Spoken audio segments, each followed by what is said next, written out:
Hi everyone, welcome to Sidhu Stud Circle. I am Sidhu, faculty of aptitude and mental ability. So friends, మనం reasoning కోర్సులో భాగంగా అందులో logical reasoning పార్ట్లో భాగంగా cause and effect అనేటువంటి topic discuss చేస్తున్నాం. And చాలా ఇంపార్టెంట్ కాజ్ అండ్ ఎఫెక్ట్ అనేటువంటి టాపిక్. ఎందుకంటే లాజికల్ రీజనింగ్లో చాలామందికి సిలాయిజం కావచ్చు, డేటా ఇన్సఫిషియన్సీ కావచ్చు, స్టేట్మెంట్స్ అండ్ ఆర్గ్యుమెంట్స్ కావచ్చు, ఇలాంటి టాపిక్ల మీద చాలా అవేర్నెస్ ఉండొచ్చు. అఫ్కోర్స్ డిసిషన్ మేకింగ్ కావచ్చు. కానీ కాజ్ అండ్ ఎఫెక్ట్ అనేటువంటి టాపిక్ అనేటువంటిది చాలా ఇంపార్టెంట్. అండ్ దీనికి సంబంధించినటువంటి క్వశ్చన్స్ని చేసేటప్పుడు కూడా చాలామంది మిస్టేక్స్ చేయడానికి స్కోప్ ఉంది. అయితే అసలు కాజ్ అంటే ఏంటి, ఎఫెక్ట్ అంటే ఏంటి? సో కాజ్ అంటే మనం ఒక కారణంగా చెప్తాం, ఎఫెక్ట్ అంటే దాని యొక్క ఫలితం, దాని యొక్క ప్రభావం, సో దాని యొక్క ఎఫెక్ట్ అని చెప్తాం, రైట్? సో మరి కాజు ఎఫెక్ట్కి సంబంధించినటువంటి ఒక పర్ఫెక్ట్ ఎగ్జాంపుల్ మనం డిస్కస్ చేసిన తర్వాత వాటికి సంబంధించినటువంటి కాన్సెప్ట్స్ అన్నీ కూడా మీకు చెప్పే ప్రయత్నం చేస్తాను. సో ముందుగా కాజ్ చూడండి, జనరల్గా మనకు క్లౌడ్స్లో నుంచి మనకు రెయిన్ అంటే వర్షాలు అనేటువంటిది మేఘాల నుంచి ఉద్భవిస్తాయి, వర్షాలు పడతాయి. దాని ఫలితంగా మొక్కలు అనేటువంటిది పెరుగుతాయి, అవునా కదా? సో కాబట్టి ఇక్కడ మీరు ఒక విషయాన్ని అర్థం చేసుకోవాలి. కాజ్ అంటే వర్షాలు ఏర్పడడం వలన దాని యొక్క రీజన్ అంటే దాని యొక్క కారణం ఏంటన్నట్టు, వర్షాలు పడడం వలన మొక్కలు మనం ఎదుగుతున్నాయి. సో కాబట్టి ఈ విధంగా కాజ్ అంటేనేమో వర్షాలు పడడంగా తీసుకోండి, దాని యొక్క ప్రభావం, దాని యొక్క రిజల్ట్ అనేటువంటిది మొక్కలు పెరగడానికి స్కోప్ ఉందని తీసుకోండి. సో ఈ విధంగా ఇంటర్లింక్ ఉంటుంది అన్నట్టు. అంటే ఇవి రెండు కూడా యాక్షన్ రియాక్షన్ టైప్ ఉంటాయి అన్నట్టు. కాజ్ ఎఫెక్ట్ అనేటువంటిది యాక్షన్ రియాక్షన్స్ టైప్ ఉంటాయి. సరే, దానికి సంబంధించినటువంటి కాన్సెప్ట్ నేర్చుకున్న తర్వాత ఇందులో ఉన్నటువంటి కొన్ని క్వశ్చన్స్ని డిస్కస్ చేస్తే దానికి సంబంధించినటువంటి ఆన్సర్స్ ఏ విధంగా చేయాలనేటువంటిది ఒక ఐడియా రావడానికి స్కోప్ ఉంది, రైట్? సో ఇక్కడ మీరు ఒకసారి అబ్జర్వ్ చేసినట్లయితే కనుక కాజ్ అండ్ ఎఫెక్ట్, కారణం మరియు ప్రభావానికి సంబంధించినటువంటి చిన్న బేసిక్ పాయింట్స్ నేర్చుకునేటువంటి ప్రయత్నం చేద్దాం, రైట్? ఇక్కడ చూడండి, cause and effect is a relationship between events or things అని అన్నాడు, రైట్? సో బేసికల్గా ఈ రెండు అనేటువంటిది అంటే కారణం మరియు ప్రభావం అనేటువంటిది ఏ విధంగా ఉంటుందంట, వాటి మధ్యలో ఉండేటువంటి సంబంధం ఏ విధంగా ఉంటుందంటే ఏదేని సంఘటనలు లేదా విషయాల మధ్య సంబంధాన్ని తెలిపేటువంటి దాన్ని మనం కాజ్ అండ్ ఎఫెక్ట్గా చెప్పొచ్చు, right? Next, where one is the result of the other లేదా అదర్స్ అని అన్నాడు, రైట్? లేదా వేరే వాటి యొక్క విషయాలనైనా సరే తెలియజేస్తుంది. కారణం అనేటువంటిది ఉండడం వల్లనే మనకు రిజల్ట్ అనేటువంటిది ఏర్పడుతుంది. లేదు, రెండు కూడా ఎఫెక్ట్స్ అనేటువంటిది ఒక కారణం కాకుండా వేరే కారణంతో కూడా ప్రభావితంగా అవ్వచ్చు అన్నట్టుగా చెప్తా ఉన్నారు. And this is combination of action and reaction. So ఇంతకుముందు నేను చెప్పినట్టుగా ఇది చర్య ప్రతిచర్యల యొక్క కలయిక అన్నట్టు. ఒకదానికొకటి ఇంటర్లింక్ అనేటువంటిది, ఇక్కడ యాక్షన్ ఉంటే అక్కడ రియాక్షన్ ఉంటుంది అన్నట్టు. సో ఇంతకుముందు మీకు ఎగ్జాంపుల్ చెప్పాను కదా, వర్షాలు పడడం వలన మొక్కలు పెరుగుతాయి. సో కాబట్టి దాని యొక్క రిజల్ట్ అనేది ఆ విధంగా ఉంటుంది. అయితే దీనికి సంబంధించినటువంటి ఆప్షన్స్ ఏ విధంగా ఉంటాయో ఒకసారి తెలుసుకునేటువంటి ప్రయత్నం చేద్దాం. So first option, if statement 1 is cause అంటే బేసికల్గా ఇందులో మనకు రెండు స్టేట్మెంట్లు ఉంటాయి. ఈ రెండు స్టేట్మెంట్లను ఉద్దేశించే మనం ఆన్సర్లు చేయాల్సి వస్తుంది. So if statement 1 is cause అంటే ఒకవేళ స్టేట్మెంట్ 1 అనేటువంటిదే కారణం అయితే and statement 2 is its effect అని అన్నాడు. అంటే మొదటి దాని స్టేట్మెంట్ యొక్క కారణం వల్లనే రెండోది ఎఫెక్ట్ అవుతుంది అనేటువంటిది ఒక సందర్భంలో, రైట్? బి అనేటువంటి ఆప్షన్ చూడండి, ఇఫ్ స్టేట్మెంట్ 2 ఈజ్ కాజ్ అంటే రెండో స్టేట్మెంటే కారణం అయితే దాని ఫలితం అనేది మొదటి దానిపైన పడుతుంది అని అంటున్నాడు, right? Statement 1 is its effect అని అన్నాడు, రైట్? సో కాబట్టి ఇది ఒకసారి గమనించండి, ఇఫ్ స్టేట్మెంట్ 2 ఈజ్ కాజ్ ఒకవేళ రెండో స్టేట్మెంటే కారణమైతే దాని యొక్క ఫలితం అనేటువంటిది మొదటి స్టేట్మెంట్లో ఉంది అని చెప్తున్నాడు. నెక్స్ట్ థర్డ్ది ఒకసారి చూస్తే, if both the statements 1 and 2 are independent causes అయితే దేని ప్రభావం దేని మీద పడదు, రెండు కూడా కారణాలే అలాంటివి గనక స్టేట్మెంట్లో కనిపిస్తే అప్పుడు ఆప్షన్ సి అనేటువంటిది ఆన్సరు చేయాలి. నెక్స్ట్ డి గురించి మాట్లాడినట్లయితే, if both the statements 1 and 2 are effects on independent causes అని అన్నాడు, రైట్? సో ఎఫెక్ట్స్ అని అంటే ఒకసారి అబ్జర్వ్ చేయండి. అయితే 1 మరియు 2 అనేటువంటిది ఏదో ఒక కారణంతో ఎఫెక్ట్స్ అవుతున్నాయి. అయితే అది ఇండివిజువల్ కాజెస్ అని అన్నాడు. అంటే వాటి యొక్క ప్రభావితంతో, అంటే ఒకదానికొకటి ఇంటర్లింక్ లేదన్నట్టు దాని అర్థం. సో అలా వచ్చినట్లయితే కనుక అప్పుడు ఆప్షన్ డి అనేటువంటిది రైట్ ఆన్సర్గా పెట్టాలి. సో స్టేట్మెంట్లు 2 ఉంటే మీకు క్వశ్చన్స్ చెప్పినప్పుడు మీకు క్లియర్గా అర్థమవుతుంది. లేదంటే ఇక్కడే ఒక ఎగ్జాంపుల్ చెప్పేసి తర్వాత నేను పూర్తి స్థాయిలో క్వశ్చన్లకు వెళ్ళేటువంటి ప్రయత్నం కూడా చేస్తాను, నో ప్రాబ్లం. సో ఆప్షన్ ఈ అనేటువంటిది ఏం తెలియజేస్తుందో ఒకసారి చూద్దాం. if the both statements 1 and 2 are effects on some common cause అని అన్నాడు. అయితే 2 కూడా ప్రభావితం అయితే అంట, కాకపోతే ఒకదానితోటి ఒకటి కాదు, ఏదో ఒక అదర్ కాజ్ అంటే వేరే కారణంతో కనుక ప్రభావితమైనప్పుడు ఆ 2 స్టేట్మెంట్లను ఎఫెక్ట్స్ లాగా చూపించాలన్నప్పుడు ఆప్షన్ ఈ అనేటువంటిది మనకు రైట్ ఆన్సర్ అవుతుంది అని అంటున్నాడు. Right.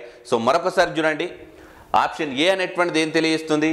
If statement 1 is cause, అయితే మొదటి దాని యొక్క కారణం వల్ల రెండోది ఎఫెక్ట్ అవుతుందని, రెండోది ఏం చేస్తుంది?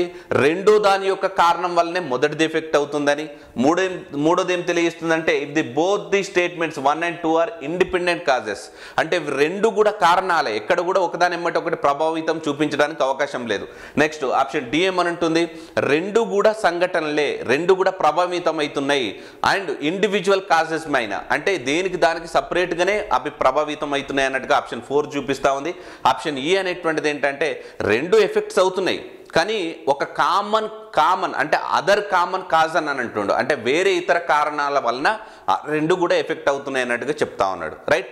సో దీనికి ఒక చిన్న ఎగ్జాంపుల్ ఇక్కడే మీకు చెప్పేసి తర్వాత నేను 1 by 1 క్వశ్చన్స్ను మళ్ళీ డిక్టేషన్ చేసే ప్రయత్నం చేస్తాను. ఇక్కడ మీరు ఒకసారి అబ్జర్వ్ చేయొచ్చు. సో ఎక్సర్సైజ్ 1 తీసుకునేటువంటి ప్రయత్నం చేద్దాం. రైట్. ఎక్సర్సైజ్ 1 తీసుకునేటువంటి ప్రయత్నం చేద్దాం. ఇక్కడ ఒకసారి అబ్జర్వ్ చేయండి. ఎక్సర్సైజ్ ఏం చెప్తుంది? ఫస్ట్ మనం స్టేట్మెంట్గా తీసుకునే ప్రయత్నం చేద్దాం. The prices of petrol and diesel in the domestic market have remained unchanged for the past few months అని అన్నాడు. రైట్. అంటే డీజిల్ కానీ పెట్రోల్ కానీ దేశీయ మార్కెట్లో పెరుగుదల అనేటువంటిది సేమ్ అదే విధంగా ఉన్నదన్నట్టుగా చెప్తా ఉన్నాడు. సో కావాలంటే ఇక్కడ తెలుగులో చూడండి, దేశీయ మార్కెట్లో గత కొన్ని నెలలుగా పెట్రోలు డీజిల్ ధరలు యథాతథంగా కొనసాగుతున్నాయి. రైట్. సో మరి సెకండ్ స్టేట్మెంట్ ఏం తెలియజేస్తుందో ఒకసారి చూద్దాం. సెకండ్ స్టేట్మెంట్లో the crude oil prices in the international market have gone up substantially in the last few months అని అన్నాడు. అంటే ఏమంటే గత కొన్ని నెలలుగా అంతర్జాతీయ మార్కెట్లో ముడి చమురు ధరలు భారీగా పెరిగాయి. రైట్. ఇక్కడ మనం గమనించాల్సినటువంటి అవసరం ఏంటంటే ఇక్కడ మీరు ఇది లాజికల్ రీజనింగ్, ఏదో వెర్బల్ రీజనింగ్లో క్లాక్స్ క్యాలెండర్ టైపు ఇమీడియట్గా క్వశ్చన్ చూడంగానే మనం ఇక ఆన్సర్లు చేయడానికి కాదు. ఇక్కడ మీరు థింక్ చేయాలి, ఖచ్చితంగా అనలిటికల్గా థింక్ చేయాలి, లాజికల్గా థింక్ చేయాలి. సో దానికి సంబంధించినటువంటిది ఇక్కడ చెప్తున్నాను నేను. ఒక 2 స్టేట్మెంట్లు ఇచ్చాడు, ఆ 2 స్టేట్మెంట్లను మనం నిశ్చితంగా పరిశీలించాలి, క్లియర్గా అబ్జర్వ్ చేయాలి. అబ్జర్వ్ చేసిన తర్వాత అసలు ఇవి 2 కాజెసా, ఇవి 2 ఎఫెక్ట్సా, లేదా ఒకదాని వలన మరొకటి ప్రభావితం అవుతుందా, లేకపోతే ఇండివిజువల్గా ఎఫెక్ట్స్ అవుతున్నాయా అనేటువంటిది మనం థింక్ చేయగలగాలి. సో క్వశ్చన్లు ఏమంటుండు? మొదటిదేమో దేశీయ మార్కెట్లో డీజిల్ మరియు పెట్రోల్ ధరలు అనేటువంటిది గత కొన్ని నెలలుగా యథావిధంగా కొనసాగుతూ ఉన్నాయి. యథావిధంగా కొనసాగుతున్నాయి ఇన్ ది సెన్స్ ఏంటంటే అంతర్జాతీయ మార్కెట్లో పెరిగినా తగ్గినా యథావిధంగా కొనసాగుతున్నాయనంటే రెండో స్టేట్మెంట్ అనేటువంటిది మొదటి దానిపైన ఎఫెక్ట్ లేదని క్లియర్గా తెలుస్తూ ఉంది. నెక్స్ట్ రెండో స్టేట్మెంట్ ఏంటి? అంతర్జాతీయంగా మనకు పెట్రోల్ లేదా డీజిల్ ధరలు అనేటువంటిది గణనీయంగా పెరుగుతూ ఉన్నాయి కొన్ని నెలలుగా అన్నాడు. సో దానికి మొదటి స్టేట్మెంట్ అనేటువంటిది కూడా ఎఫెక్ట్ ఏం చూపించట్లేదు. ఆ మొదటి స్టేట్మెంట్ అనేటువంటిది కూడా కాజ్ కూడా కాదు. ఎందుకు? అంతర్జాతీయంగా ఏదైనా జరిగినప్పుడే దేశీయ మార్కెట్ పైన ప్రభావం చూపిస్తుంది. కానీ దేశీయ మార్కెట్లో అనేటువంటి డీజిల్ కానీ పెట్రోల్ ధరలు అనేటువంటిది కంటిన్యూస్గా యథావిధంగా అలానే ఉన్నాయి, ఎక్కడ కూడా మార్పులు చేర్పులు లేవు. అంటే పెరిగినే కానీ తగ్గినే కానీ అనేటువంటిది లేదు. ఒకవేళ పెరగడం కానీ తగ్గడం కానీ జరిగినట్లయితే అప్పుడు సెకండ్ స్టేట్మెంట్ అయినటువంటి అంతర్జాతీయ మార్కెట్లో దృష్ట్యా మనం అప్పుడు దీని ప్రభావం అనేటువంటిది మొదటి దానిపైన పడిందని చెప్పొచ్చు. బట్ అలా జరగలేదు కదా. కాబట్టి ఇవి రెండు కూడా ఎఫెక్ట్స్ అయినాయి. రైట్. సో కాబట్టి మనకి ఇక్కడ ఆప్షన్ డి అనేటువంటిది రైట్ ఆన్సర్గా చెప్పుకోవచ్చు మనం. ఎందుకు? చూడండి, if both the statements 1 and 2 are effects అయితే అయినాయి, అయితే ఇండిపెండెంట్ కాజెస్ అంటే స్వతంత్రంగా వాటి యొక్క రీజన్స్. సో ఇండిపెండెంట్ కాజెస్ అంటే ఒకసారి అబ్జర్వ్ చేయండి. సో మరొకసారి చెప్తున్నాను, if both the statements 1 and 2 are effects of independent causes అంటే వాటికే స్వతహాగా కొన్ని కారణాల వలన జరిగింది, కానీ మొదటి దానిది రెండో దానిపైనో రెండోది మొదటి దానిపైనో అనేటువంటిది మాత్రం కాదు అని క్లియర్గా తెలుస్తుంది. ఇక్కడ క్లియర్గా ఇంతకుముందు మనం ఏదో ఎక్స్ప్లెనేషన్ చేసాము, మీరు ఒకసారి గమనించేటువంటి ప్రయత్నం చేయండి. రైట్. సో ఈ విధంగా మన క్వశ్చన్స్కి ఆన్సర్లు చేయాల్సి ఉంటుంది. రైట్. మళ్ళీ సింపుల్గా రెండే విషయాలు గుర్తుపెట్టుకోండి. మీకు ఒక 2 స్టేట్మెంట్లు ఇస్తారు. మొదటి దాని ప్రభావం రెండో దాని మీద పడినా, రెండో దాని ప్రభావం మొదటి దాని మీద పడినా, లేదు రెండు ఇండివిజువల్గా ఉన్నా, రెండు ఇండివిజువల్గా లేకపోయినా, లేదా మన కామన్ అదర్ కాజెస్ వలన ఇట్లా జరిగితే మనకి ఇచ్చినటువంటి ఆప్షన్స్ ప్రకారంగా చూజ్ చేసుకోవాలి. రైట్. సో ఇది మనకు కాజ్ అండ్ ఎఫెక్ట్కి సంబంధించినటువంటిది. సో దీని యొక్క పర్ఫెక్ట్ ఆన్సర్ మాత్రం ఇప్పుడు మీకు option 4 is the right answer అని చెప్పొచ్చు, లేదా option D is the right answer అని చెప్పొచ్చు. రైట్. సో నెక్స్ట్ క్వశ్చన్స్ మనం డిస్కస్ చేసేటప్పుడు ఇంకా క్లియర్గా క్లారిటీగా ఉండేటువంటి అవకాశం ఉంది. దాన్ని కూడా చూసేటువంటి ప్రయత్నం చేద్దాం. చూడండి. రైట్ ఫ్రెండ్స్, ఒక్కసారి అబ్జర్వ్ చేస్తే కనుక క్వశ్చన్స్ అనేటువంటిది ఈ విధంగా ఉంటున్నాయి. సో దీని గురించి ఇంతకుముందే మనం డిస్కస్ చేయడం జరిగింది. So the prices of petrol and diesel in the domestic market have remained unchanged for the past few months అని చెప్పేసి, నెక్స్ట్ సెకండ్ స్టేట్మెంట్ వచ్చేసి the crude oil prices in the international market have gone up substantially in the last few months అని చెప్పేసి. అంటే ఇవి రెండు కూడా ఒకదానికొకటి ఎఫెక్ట్ అవ్వట్లేదు, బట్ ఒకదానికొకటి కాజెస్గా ఉన్నాయి. కాబట్టి ఈ రెండింటికి సంబంధించినటువంటి ఆన్సర్ అనేటువంటిది ఇంతకుముందే మనం డిస్కస్ చేయడం జరిగింది. సో దట్ ఈజ్ ఏంటంటే option 4 is the right answer అని. ఏ విధంగా? ఈ both the statements 1 and 2 are effects of individual, అంటే ఇండిపెండెంట్ కాజెస్ అన్నట్టు, అంటే దేనికి దానికే స్వతంత్రంగా కారణంగా ఉన్నాయి. కాబట్టి సో ఆప్షన్ 4 అనేటువంటిది రైట్ ఆన్సర్గా మనం తీసుకోవడం జరిగింది. సో నెక్స్ట్ క్వశ్చన్ కూడా చూసేటువంటి ప్రయత్నం చేద్దాం. చూడండి. రైట్. సో సెకండ్ క్వశ్చన్ ఒకసారి మనం అబ్జర్వ్ చేసినట్లయితే, the literacy rate in the district has been increasing for the last 4 years అని అన్నాడు. అంటే జిల్లాలో గత 4 ఏళ్లుగా అక్షరాస్యత శాతం పెరుగుతూ ఉన్నది. జిల్లాలో గత 4 ఏళ్లుగా అక్షరాస్యత శాతం పెరుగుతూ ఉన్నది. అయితే సెకండ్ స్టేట్మెంట్ ఏమంటుందంటే, the district administration has conducted intensive training programme for the workers involved in the literacy drive అని అన్నాడు. అంటే అక్షరాస్యత కార్యక్రమంలో పాల్గొన్న కార్మికులకు జిల్లా యంత్రాంగం విస్తృత శిక్షణ కార్యక్రమాలను నిర్వహించింది. అయితే ఇక్కడ మనం క్లియర్గా అబ్జర్వ్ చేయొచ్చు, సెకండ్ స్టేట్మెంట్ అనేది ఒక కాజ్ అయితే స్టేట్మెంట్ 1 అనేటువంటిది ఒక ఎఫెక్ట్ అవుతుంది. ఎందుకు? రెండవ స్టేట్మెంట్ యొక్క కారణం వలనే మొదటి స్టేట్మెంట్ అనేటువంటిది ప్రభావితం అవుతా ఉన్నది. ఎందుకు అనంటే చూడండి, అక్షరాస్యత కార్యక్రమంలో పాల్గొన్న కార్మికులకు జిల్లా యంత్రాంగం విస్తృత శిక్షణ కార్యక్రమాలు నిర్వహించింది. అంటే ఆ అక్షరాస్యత పెరగడం కోసం జిల్లా యంత్రాంగం అనేటువంటిది ఒక శిక్షణ ఇవ్వడం వలన అప్పుడు ఆ జిల్లాలో ఏమైందంట, జిల్లాలో గత 4 ఏళ్లుగా అక్షరాస్యత శాతం పెరిగింది. అంటే అర్థమైందన్నట్టు, మనకి ఇక్కడ ఉన్నటువంటి సెకండ్ స్టేట్మెంట్ వలన మొదటి స్టేట్మెంట్ అనేటువంటిది ఏమింది, ప్రభావితమైంది. దీని ఎఫెక్ట్ అనేది దీని మీద పడింది. అంటే సెకండ్ స్టేట్మెంట్ అనేది కాజ్ అవుతుంది, ఫస్ట్ స్టేట్మెంట్ అనేటువంటిది మనకు ఎఫెక్ట్ అవుతుంది. మరి అలా ఉన్నటువంటి ఆప్షన్స్ ఏమున్నాయి మరి మనకు?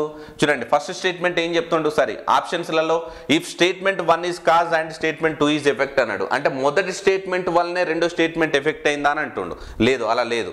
సో ఆప్షన్ బి కనుక తీసుకుంటే, if statement 2 is cause and statement 1 is its effect అన్నట్టు. రైట్. ఇది రైట్ ఆన్సర్ అవుతుంది. కాబట్టి ఆప్షన్ బి అనేటువంటిది right answer. Right. Next question చూసేటువంటి ప్రయత్నం చేద్దాం. చూడండి. సో ఇది నెక్స్ట్ క్వశ్చన్ అండి. The police authority has recently caught a group of house breakers. అంటే ఇల్లు పగలగొడుతున్న ఒక గుంపును ఇటీవల పోలీస్ అధికారులు పట్టుకున్నారు. రైట్. సో కారణం ఏంటనేటువంటిది ఇక్కడ తెలియట్లేదు, జస్ట్ గమనించండి. ఇల్లు పగలగొడుతున్నటువంటి ఒక గుంపును ఇటీవల పోలీస్ అధికారులు పట్టుకున్నారు. రైట్. నెక్స్ట్ సెకండ్ స్టేట్మెంట్ ఏమంటుందంటే, the citizens group in the locality have started night vigil in the area. అంటే స్థానికంగా ఉన్న పౌరుల సమూహం ఈ ప్రాంతంలో రాత్రి జాగరణ ప్రారంభించారు. అంటే క్లియర్గా ఒక కామన్ కాజ్ అనేటువంటిది తెలుస్తూ ఉంది. ఒక కామన్ కాజ్ అనేటువంటిది మనకు తెలుస్తుంది. అంటే ఆ రెండు స్టేట్మెంట్లకు కలిపే ఒక కారణంగా ఉంటుందనే విషయం తెలుస్తూ ఉంది. సో ఏంటి అన్నట్టు అర్థం, ఇల్లు పగలగొడుతున్నటువంటి ఒక గుంపును, అంటే ఇల్లులు పగలగొడుతున్నటువంటి ఒక గుంపును ఇటీవల పోలీస్ అధికారులు పట్టుకున్నారు. అంటే ఎవరన్నట్టు వాళ్ళు, సపోజ్ థీవ్స్ అని అనుకోవచ్చు, దొంగలు అనుకోవచ్చు. రైట్. సో దొంగల బెడద వలన స్థానికంగా ఉన్న పౌరుల సమూహం ఈ ప్రాంతంలో రాత్రి జాగరణ అంటే నైట్ షిఫ్ట్లు చేస్తున్నారు అన్నట్టు. అంటే వాళ్ళందరూ కూడా నైట్ దొంగతనాలు జరుగుతున్నాయనే ఉద్దేశంతో ఆ కాలనీలో లేకపోతే ఆ ఊర్లో ఉన్నటువంటి ఆ జనాలు మొత్తం కూడా ఒక గుంపుగా ఏర్పడి రాత్రి మొత్తం కూడా గస్తీ కాస్తున్నారని చెప్పుకోవచ్చు. అంటే ఈ రెండు అనేటువంటిది ఒక కారణంచే ఎఫెక్ట్ అవుతున్నవి, రైట్.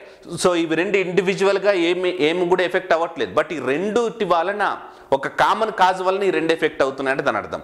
సో కాబట్టి ఆన్సర్ వచ్చేసి చూడండి, ఈ both the statements 1 and 2 are effects of some common cause, right. అవునా కదా?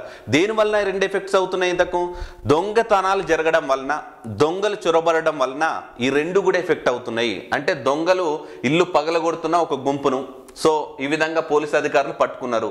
నెక్స్ట్ స్థానికంగా ఉన్న పౌరుల సమూహం, అది కూడా దొంగతనాలకు సంబంధించినటువంటిదిగా మనం భావించవచ్చు. కాబట్టి సో ఇలాంటి క్వశ్చన్స్ వచ్చినప్పుడు ఆన్సర్స్ ఏంటంటే ఆప్షన్ ఈ అనేటువంటిది రైట్ ఆన్సర్గా తీసుకోవచ్చు, రైట్. సో నెక్స్ట్ క్వశ్చన్ చూసే ప్రయత్నం చేద్దాం. సో ఈ క్వశ్చన్ ఒకసారి అబ్జర్వ్ చేసినట్లయితే ఈ క్వశ్చన్లో many people visited the religious place during the weekends అని అన్నాడు. వారాంతంలో చాలా మంది ప్రజలు మతపరమైన స్థలాన్ని సందర్శించారు, రైట్.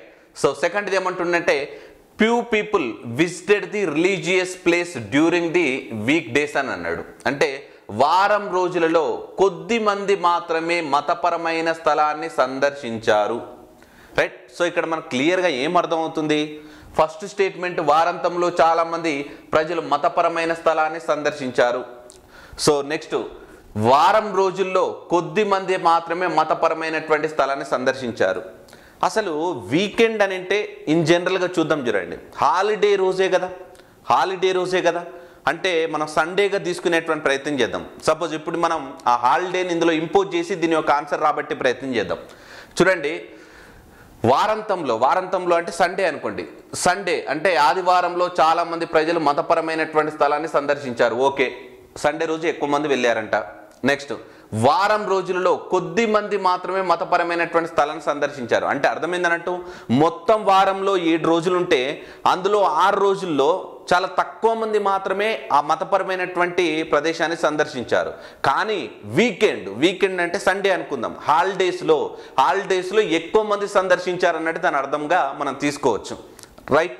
సో కాబట్టి ఈ రెండిటికి సంబంధించినటువంటి కామన్ కాజ్ అనేటువంటిది ఏమన్నా ఉన్నది అని అంటే అది ఖచ్చితంగా సండేగా చెప్పుకోవచ్చు. సండే ఇన్ ది సెన్స్ అది పబ్లిక్ హాలిడే అండి, పబ్లిక్ హాలిడే అంతే. సో పబ్లిక్ హాలిడేకి సంబంధించినటువంటిది, రైట్. సరే, ఒకసారి మనం గమనించినట్లయితే ఇందులో కామన్ కాజ్ ఉండాలి, ఒకదానికొకటి ఎఫెక్ట్స్గా ఉండాలి.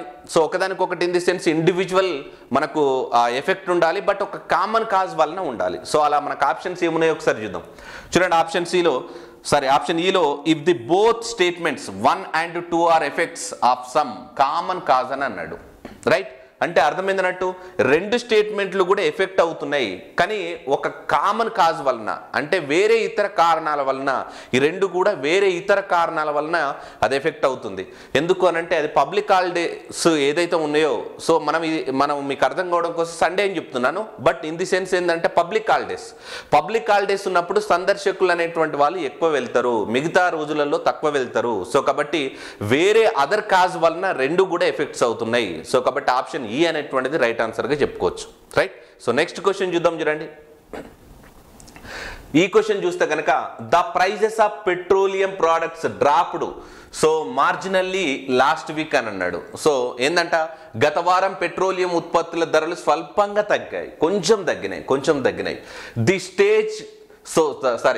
The state government reduced the tax and petroleum products last week. రాష్ట్ర ప్రభుత్వం గత వారం పెట్రోలియం ఉత్పత్తులపై పన్నును తగ్గించింది. క్లియర్గా చెప్పొచ్చు ఏంటన్నట్టు, ఇది కాజ్గా చెప్పొచ్చు, ఇది ఎఫెక్ట్గా చెప్పుకోవచ్చు. అవునా కదా? ఎందుకు? రాష్ట్ర ప్రభుత్వం గత వారం పెట్రోలియం ఉత్పత్తులపై పన్నును తగ్గించింది కాబట్టి, పన్నును తగ్గించినప్పుడు పెట్రోలియం యొక్క ధరలు కూడా ఏమవుతాయి, పెట్రోల్ కానీ డీజిల్ కానీ ధరలు తగ్గుతాయి. సో కాబట్టి దాని ప్రభావం అనేటువంటిది మొదటి స్టేట్మెంట్ మీద పడింది. గత వారం పెట్రోలియం ఉత్పత్తుల ధరలు స్వల్పంగా తగ్గాయి. సో కాబట్టి క్లియర్గా ఈ క్వశ్చన్ యొక్క ఆన్సర్ మాత్రం రెండోది గనక కాజ్ అయితే మొదటిది ఎఫెక్ట్, రెండోది కాజ్ అయితే మొదటిది ఎఫెక్ట్. అలా ఏముంది మరి చూడండి, if statement 2 is cause and statement 1 is its effect అని అన్నాడు. సో కాబట్టి ఆప్షన్ బి అనేటువంటిది రైట్ ఆన్సర్గా తీసుకోవచ్చు. ఓకే, సో ఈ విధంగా క్వశ్చన్స్కి ఆన్సర్ చేయాలి. బాగా గుర్తుపెట్టుకోండి, అనలిటికల్గా థింక్ చేయాలి, లాజికల్గా థింక్ చేయాలి. సో క్వశ్చన్స్ అన్నీ కూడా మనకు క్లియర్గా ఆన్సర్లు వచ్చినట్టుగానే అనిపిస్తూ ఉంటాయి. బట్ లాజికల్గా థింకింగ్ లేకపోతే కనుక ఏ క్వశ్చన్స్ కూడా మనం ఆన్సర్స్ చేయలేము. సో అదొకసారి మీరు గమనించండి. సరే, నెక్స్ట్ క్వశ్చన్ చూసే ప్రయత్నం చేద్దాం. చూడండి, ఈ క్వశ్చన్లో చూసినట్లయితే the staff of airport authorities called off the strike they were observing in protest against privatisation అన్నాడు. అంటే ప్రైవేటీకరణకు నిరసనగా ఎయిర్పోర్టు అధికారులు సమ్మెను విరమించారు. ఇది గమనించాలి, ఇవన్నీ కూడా ఇంపార్టెంట్ పాయింట్స్ అన్నట్టు అవి. రైట్, ఎందుకు సెకండ్ ఒకసారి చూద్దాం. సో స్టేట్మెంట్ 2 ఒకసారి మనం అబ్జర్వ్ చేసినట్లయితే the staff of airport authorities went on strike anticipating A threat to their jobs. So దానికి సంబంధించింది ఏంటంటే తమ ఉద్యోగాలకు ముప్పు వాటిల్లుతుందని భావించిన ఎయిర్పోర్ట్ అధికారుల సిబ్బంది సమ్మెకు దిగారు. అక్కడనే విరమించారు, ఇక్కడ సమ్మెకు దిగారు అని అన్నాడు. అంటే క్లియర్గా ఎఫెక్ట్స్ అయితే కనిపిస్తున్నాయి. ఎఫెక్ట్స్ అంటే వాటి యొక్క ప్రభావాలు కనిపిస్తూ ఉన్నాయి. కానీ ఒక కామన్ కాజ్ తోటి కాదు, అదర్ కామన్ కాజ్ తోటి కూడా కాదు, ఇండిపెండెంట్ కాజెస్ ఉన్నాయి. వాటికే సపరేట్ కారణాలుగా మనం చూడొచ్చు. అంటే ప్రైవేటీకరణకు నిరసనగా ఎయిర్పోర్ట్ అధికారులు, ఇక్కడనేమో సిబ్బంది, గమనించండి, ఇక్కడనేమో సిబ్బంది, అక్కడనేమో అధికారులు. సో ఇవి రెండు కూడా ఎఫెక్ట్స్ అవుతున్నాయి కానీ దానికి ఇండివిజువల్ కాజెస్ వలన ఎఫెక్ట్ అవుతా ఉంది. సో కాబట్టి ఇక్కడ అధికారులు సమ్మెను విరమించారు, సిబ్బంది మొదలు పెట్టారు అనేటువంటిది మీరు గమనించేటువంటి ప్రయత్నం చేయండి. సో అంటే వాళ్ళు ప్రైవేటీకరణను కోరుకుంటున్నారు అధికారులు, బట్ సిబ్బంది మాత్రం కోరుకోవట్లేదు. బట్ ఇవి రెండు కూడా ఎఫెక్ట్స్ అవుతున్నాయి. ఎక్కడో దగ్గర వాళ్ళు వాటి యొక్క ప్రభావం అనేటువంటిది వాళ్ళ పైన చూపిస్తుంది అన్నట్టుగా మనం తెలుసుకోవచ్చు, చూడొచ్చు. బట్ అవి రెండు కూడా ఇండిపెండెంట్ కాజెసే, అంటే స్వతంత్రమైనటువంటి కారణాలు, ఒకదానికొకటి ఎఫెక్ట్స్ లేవు, ఒకదానికొకటి రిలేషన్ లేదు. సో అలా ఉన్నటువంటి ఆప్షన్ ఏందో ఒకసారి చూద్దాం. సో చూడండి, ఈ both the statements 1 and 2 are effect అవుతున్నాయి ఆఫ్ ఇండిపెండెంట్ కాజెస్. సో కాబట్టి అదొకసారి మీరు గమనించేటువంటి ప్రయత్నం చేయండి. రైట్, సో నెక్స్ట్ క్వశ్చన్ చూద్దాం. చూడండి, the farmers have decided against selling there kharif crops to the government agencies అని అన్నాడు. రైతులు తమ ఖరీఫ్ పంటలను ప్రభుత్వ సంస్థలకు విక్రయించకూడదని నిర్ణయించుకున్నారు. రైట్, సో నెక్స్ట్, ఖరీఫ్ పంటల సేకరణ ధరను గత నెల నుంచి వచ్చే 6 నెలల వరకు ప్రభుత్వం తగ్గించింది. అంటే ఇక్కడ ఒకసారి అబ్జర్వ్ చేయండి. ఇప్పుడు ఖరీఫ్ పంటల సేకరణ ధరను గత నెల నుంచి వచ్చే 6 నెలల వరకు ప్రభుత్వం తగ్గించడం వలన, అంటే మద్దతు ధర, కనీస మద్దతు ధర అనేటువంటిది ప్రభుత్వాలు అందించకపోతే ఏం చేస్తాయి రైతులు అనేవాళ్ళు? సో అంటే మనకు ప్రభుత్వానికి ఇవ్వకుండా ప్రైవేట్ వ్యక్తులకు కొంత ఎక్కువ ధరకు అమ్ముకోవడానికి స్కోప్ ఉంటుంది. మనం అందరం కూడా వ్యవసాయ క్షేత్రంలో ఉన్నటువంటి ఏ వ్యక్తి అయినా సరే మనం ఈజీగా ఐడెంటిఫై చేయొచ్చు. బట్ ఇక్కడ అబ్జర్వ్ చేయండి, ఈ సెకండ్ స్టేట్మెంట్ అనేటువంటిది ఏమవుతుంది? కాజ్ అవుతుంది. దాని ఫలితంగా దాని ఎఫెక్ట్ దేని మీద పడుతుంది? రైతులు తమ ఖరీఫ్ పంటలను ప్రభుత్వ సంస్థలకు విక్రయించకూడదని నిర్ణయించుకున్నాడు. అంటే ఇది ఎఫెక్ట్ అవుతుంది. Right, simple.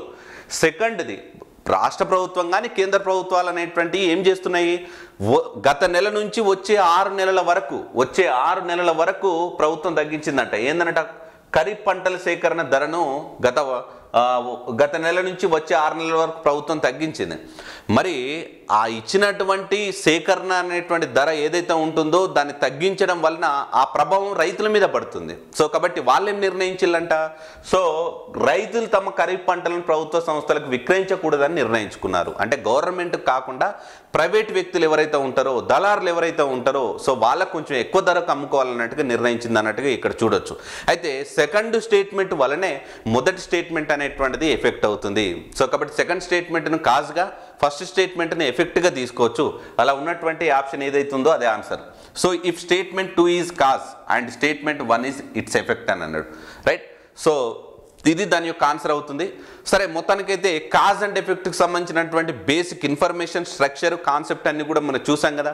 ఇందులో నెంబర్ ఆఫ్ క్వశ్చన్స్ ఉన్నాయండి, నెంబర్ ఆఫ్ క్వశ్చన్స్ ఉన్నాయి. అండ్ మీకు మన సిద్ధు పబ్లికేషన్స్ నుంచి వచ్చేటువంటి రీజనింగ్ బుక్లో మీకు అత్యద్భుతమైనటువంటి కంటెంట్ను అందించేటువంటి ప్రయత్నం చేశాను. సో మీకు బైలింగ్వల్లో ఉంటుంది, తెలుగు అండ్ ఇంగ్లీష్లో ఉంటుంది. క్వశ్చన్స్ యొక్క స్టాండర్డ్ కూడా ఆల్మోస్ట్ మనం సెంట్రల్ లెవెల్ స్టాండర్డ్కి తగ్గట్టుగా ఈ యొక్క బుక్ని అయితే ప్రిపేర్ చేయడం జరిగింది. తొందరలో మీకు మార్కెట్లోకి అవైలబుల్గా అవుతుంది. సో దాంతోపాటు ఇక్కడ క్వశ్చన్స్, దాని యొక్క ఆన్సర్స్ అనేటువంటిది మన సిద్ధు స్టడీ సర్కిల్ యాప్లో మీకు క్లియర్గా రీజనింగ్ కోర్సులో ఉంచడం జరిగింది. సో వీలైతే కనుక ఈ కోర్సుకు సంబంధించినటువంటి ఇన్ఫర్మేషన్ ఎవరైతే తీసుకున్నారో వాళ్ళ మిగతా మీ ఫ్రెండ్స్ అందరూ కూడా ఇన్ఫార్మ్ చేస్తారని ఆశిస్తున్నా. దాంతోపాటు ఈ యొక్క కంటెంట్ అనేటువంటిది మిగతా మీ ఫ్రెండ్స్ అందరూ కూడా షేర్ చేసేటువంటి ప్రయత్నం చేయండి. సో నెక్స్ట్ వచ్చేటువంటి పార్ట్లో మరి క్వశ్చన్స్ను డిస్కస్ చేసేటువంటి ప్రయత్నం చేద్దాం. Right, thank you so much.